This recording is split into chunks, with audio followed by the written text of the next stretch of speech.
जादुई फलों की खेती।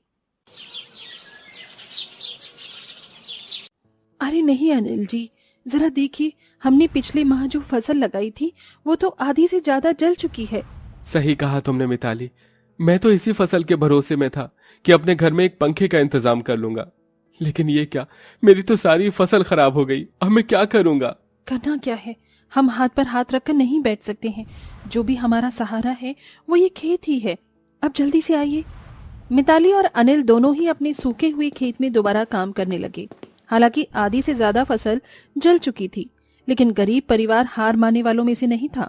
अभी वो खराब जली हुई फसल को अपने खेत में से निकाल ही रहे थे कि तभी उन्हें एक औरत की जोर जोर से रोने की आवाज आई। ऐसा लगा जैसे कि कोई रो रहा है। हाँ, मुझे भी लगा, लेकिन इस वक्त कौन होगा? चलिए अपने आसपास देखते हैं। दोनों पति पत्नी अपने खेत से निकल आए। खेत से बाहर सड़क पर उन्होंने देखा कि उनके ही जैसा एक गरीब परिवार, जिसमें एक बुढ़िया थी और दो पति पत्नी, एक छोटे बच्चे को लेकर जा रहे थे, और उनमें उस बच्चे की माँ थी जो कि रो रही थी। उन्हें देखकर मिताली उनके पास गई और हमदर्दी से पूछने लगी, अरे क्या बात है, आप ऐसे रो क्यों रही हैं? हाय मेरा लाल। बस बस। क्या हुआ भाई, इस बच्चे की तबीयत खराब है क्या? अरे अब क्या ही बताऊं भाई कि क्या हुआ है। हमारा छोटा सा बच्चा उस नई बीमारी का शिकार हो गया है, वही बीमारी जो कि अब आपके गांव तक भी पहुंच चुकी है। बीमारी? कौन सी बीमारी? अरे तुम नहीं जानते क्या? ये बीमारी एक नई तरह के कीड़े के काटने से फैल रही है। हमारे बच्चे को भी कमबख्त उस कीड़े ने ही काट लिया और उसका जहर उसके शरीर में आ गया। ऐसा क्या? तो इस बीमारी का कोई इलाज तो होगा?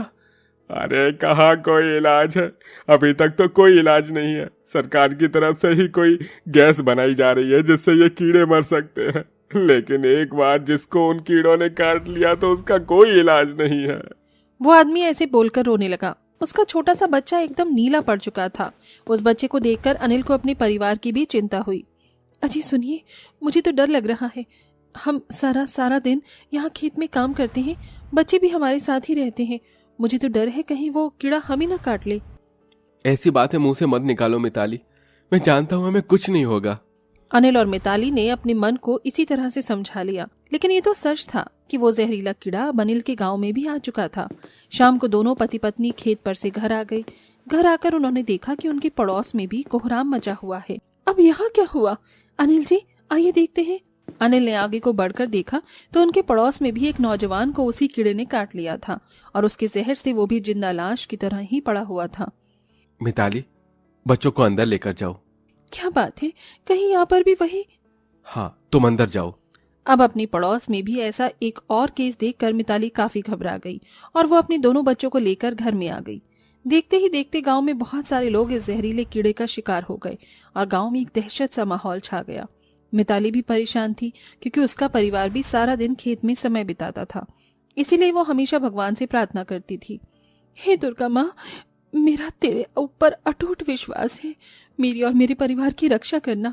जो स्थिति हमारे गांव के सामने खड़ी हुई है, ऐसे में बच्चों के साथ बाहर निकलना सही तो नहीं है, लेकिन बिना बाहर जाए घर का गुजारा भी नहीं होगा, इसलिए मुझे जाना होगा माँ।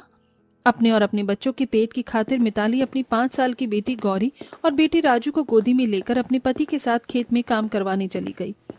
यहाँ कितना सन्नाटा है ना। पूरे गांव में उस कीड़े की दहशत जो फैल गई है। मैं भी अपने बच्चों को ले तो आई हूँ, लेकिन डर लगता है कहीं मिट्टी से निकलकर कोई कीड़ा इन्हें काट ना ले। हाँ,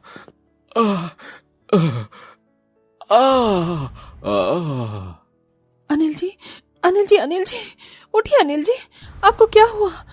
अनिल जी, अनिल जी। मिताली जोर जोर से रोने लगी। उसकी आवाजें सुनकर आसपास के घरों में से लोग आ गए और मिताली को घर लेकर गए। घर आकर पता चला कि अनिल भी उसी जहरीले कीड़े का शिकार हो गया था।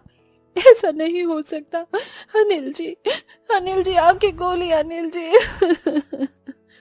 उस दिन मिताली बहुत ज्यादा रोई, लेकिन अनिल पर उसकी एक भी आवाज का असर नहीं पड़ा। अनिल के भी अब बीमार पड़ जाने की वजह से दोनों बच्चों की जिम्मेदारी अब मिताली के कंधों पर ही आ गई। वो गरीब माँ अपनी बड़ी बेटी गौरी को उसके पिता के पास छोड़ती थी और अपने बेटे राजू को अपनी साड़ी के पल्लू में बांधकर वो धूप में अकेले ही खेत में मेहनत करती थी। लेकिन फिर भी उसके घर में भुखमरी हो रही थी। माँ भूख लगी है। मेरी बच्ची, मैं तुझे क्या खिलाऊं?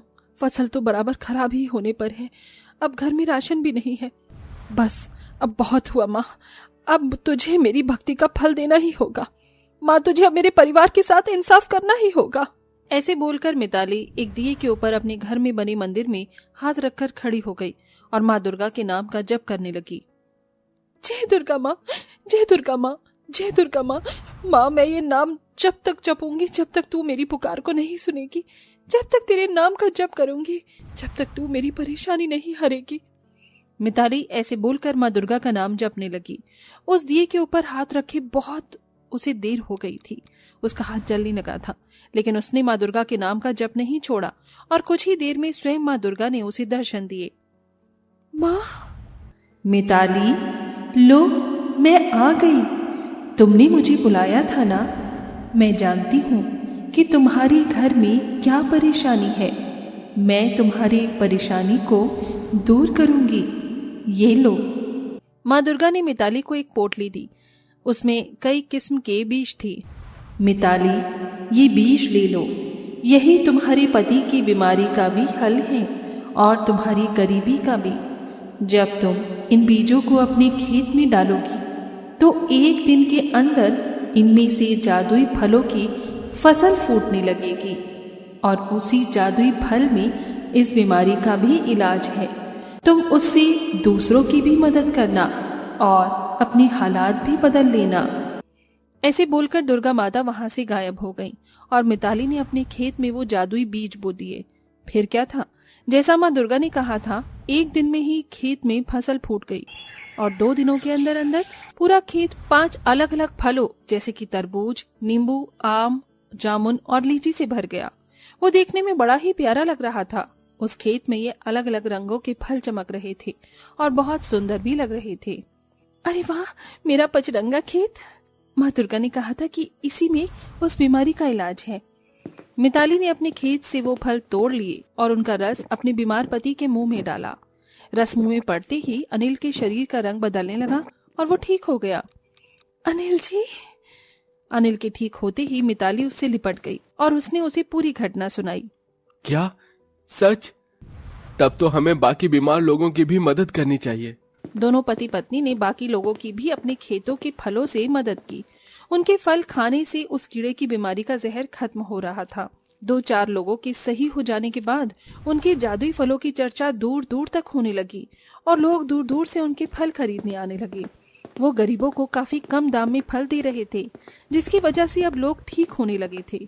सरकार की तरफ से भी कीटनाशक गैस तैयार कर दी गई थी, जिसकी वजह से अब उन कीड़ों का खतरा टल चुका था। पचरंगा जादुई खेत पाकर मिताली के घर के हालात भी सुधर चुके थे और अब सब कुछ ठीक हो चुका था।